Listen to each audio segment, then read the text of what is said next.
हैं। काम के में बदले में क्या मिलता है? पैसा हम क्या करते हैं? खर्च करते हैं ना। अब जैसे यहाँ हमें कस्टमर, अगर हमें कोई भी जैसे ये पेन खरीदने जाना है तो कहाँ जाएंगे? लाला जी के पास जाएंगे, जिसे बोलते हैं रिटेलर। क्या रिटेलर बैठा अपने घर में सामान बनाते हैं?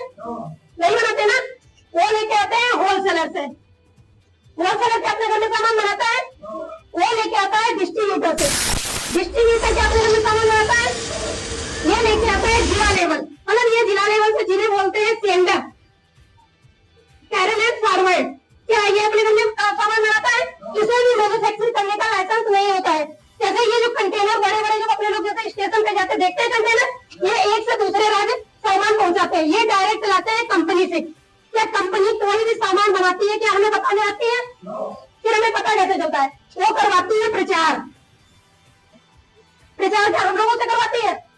नहीं करवाती है ना। जाने माने हीरो हीरोइन जैसे ऐश्वर्या राय हो गए, अमिताभ बच्चन, क्रिकेटर हो गया, फिल्म इंडस्ट्री के वो लेता है, वो 1 से 2 मिनट बोलते हैं और 2 से 4 करोड़ रुपए ले जाते हैं। और जब कंपनी ने कोई भी सामान अगर 5 रुपए का बनाया क्या हमें 5 का मिलेगा? नहीं मिलेगा। वो भी अपना मार्जिन निकाल के यहाँ आ जाता है 6 का, इनके आते आते हो जाता है 7 का, यहाँ 8 का और यहाँ 9 का, हमारे आते आते हो जाता है 10 का। पहला नुकसान हमारा होता है डबल रेट। डबल रेट 50% जो पैसा है इन बिचौलियों के बीच में चला जाता है, तब भी इनका पेट नहीं भरता है। मतलब 10% ये लोग खा रहे तब भी इनका पेट नहीं भरता। ये कहते हैं हमें चाहिए 70%।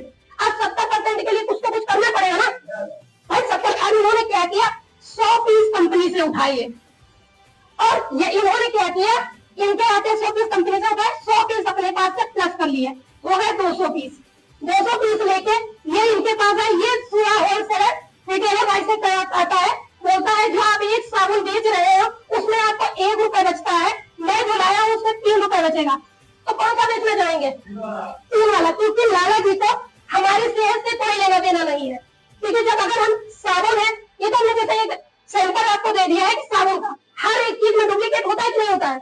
अब हम आपको कल की ही बात बताएं, जो मेलेडी काफी आती है, कल हमने अपने बच्चे से मंगाई, वो लेके आया, अरे पर सेम है लेकिन अंदर डुप्लीकेट काफी निकली। वो कह रहा मम्मी ये तो डुप्लीकेट है। हमने अब तुम देख लो बाजार में कैसा होता है, रेपर बिल्कुल आप पता भी नहीं कर पाते कि ये डुप्लीकेट है कि ओरिजिनल है।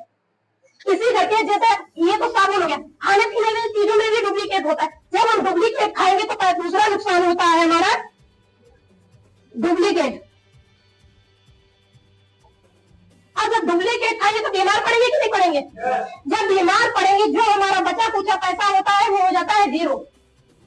क्योंकि आजकल महंगाई इतनी ज्यादा बढ़ गई है कि हर घर में 30-35 हजार भी कमा रहे, मुश्किल से 2-3 हजार बचता है। बचत में आता है कि नहीं आता है? और वो भी हम डॉक्टर को देके आ जाते हैं। आ जाते हैं कि नहीं आ जाते हैं? क्या पहले आप लोगों ने कभी टाइफाइड सुना था? सेल घटते सुना था? हमने तो कभी नहीं सुना था। जब करीब 3 साल पहले जब मुझे बुखार हुआ और जब जांच करवाई तो वो कह टाइफाइड हुआ, सेल घटी है, तो मैं कहता इंसान के अंदर भी सेल होती है। तब मुझे पता चला कि इंसान के अंदर भी सेल होती है। ठीक है। और उसके बाद में दूसरा नुकसान हमारा वो डुप्लीकेट। अब जैसे कोई साबुन या कोई भी चीज लेके है, उस पर लिखा होता है MRP रेट। MRP रेट अगर 10 रुपए लिखा है तो हम 10 रुपए देके आते हैं। क्या हम उससे पक्का बिल मांगते हैं? तो जब आप पक्का बिल मांगते नहीं है, उस पर लिखा है MRP include all of tax, मतलब सारे टैक्स देके 10 रुपए का हमें पड़ा है। हमने तो टैक्स दे दिया। जब हमने दुकानदार से पक्का बिल नहीं मांगा है तो क्या सरकार के पास टैक्स पड़ा? नहीं पड़ा ना। टैक्स तो सरकार के पास नहीं पहुंचता है, तो इसीलिए महंगाई बढ़ रही है कि टैक्स बनाना हर काम को हम देती, इसी टैक्स से ही हमारे पैसे से ही लोगों को दिया जाता है। तीसरा नुकसान हमारा होता है टैक्स की चोरी। टैक्स की चोरी। अब कंपनी परेशान है, जैसे कंपनी कोई सामान बनाती है, अगर वो बनाना बंद कर दे क्या हमारा काम चलेगा? नहीं चलेगा ना। अगर हम खाना बंद कर देंगे कंपनी का काम चलेगा?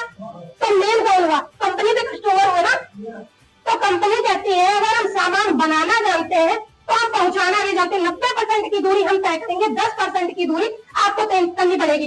अब कंपनी, कस्टमर और फिर सरकार तीनों बैठ के बैठक करते हैं कि अगर मेन कौन हुआ तो सरकार कहती है ये जो बीच में बैठे हैं ये कोई झूठा प्रचार कर रहा है, कोई डुप्लीकेट कर रहा है, कोई टैक्स की चोरी कर रहा है, इन सबको हम हटा देते हैं। इन सबको हटा देते हैं। कंपनी कहती है अगर हम सामान बनाना जानते हैं तो पहुंचाना भी जानते हैं। कंपनी कहती है 90% की दूरी हम तय करेंगे, 10% की दूरी आपको तय करनी पड़ेगी। आपके हर 3 घंटे उसी सेंटर खोला जाएगा जिसे बोलते हैं public user centre, PUC centre खोला जाएगा। तो कस्टमर कहता है कि हम लोग बहुत ज्यादा होशियार है, हम लोग कहते हैं कि लालच हमारे हर कोने पे बैठे हैं, हम यहाँ से लेंगे हमें क्या फायदा है, बोलते हैं कि नहीं बोलते हैं। तो कंपनी कहती है जो 45 या 50% जो पैसा इन बिचौलियों के बीच में जा रहा था 70% खा के ये अमीर हो सकते हैं, क्या आपको 45% से आप अमीर हो सकते हैं, हम लोग नहीं हो सकते हैं, हो सकते हैं ना। तो इसीलिए 5% किराए के रूप में जो उसका किराया भाड़ा जो टैक्स लगेगा कंपनी वो काट लेती है, और 45% पैसा है इस यहाँ से दुकान बदलने से हमारे खाते में आ जाएगा इस सिस्टम के द्वारा। इसको चालू करने के लिए हमें एक फेस फोटो देनी होती है, आधार कार्ड देना होता है और बैंक अकाउंट नंबर देना होता है। तो इस सिस्टम के द्वारा हमारे खाते में पैसे आ जाते हैं। तो आप लोगों को बीच में ये प्लान कैसा लगा, करना चाहिए कि नहीं करना चाहिए? इसी बीच में हम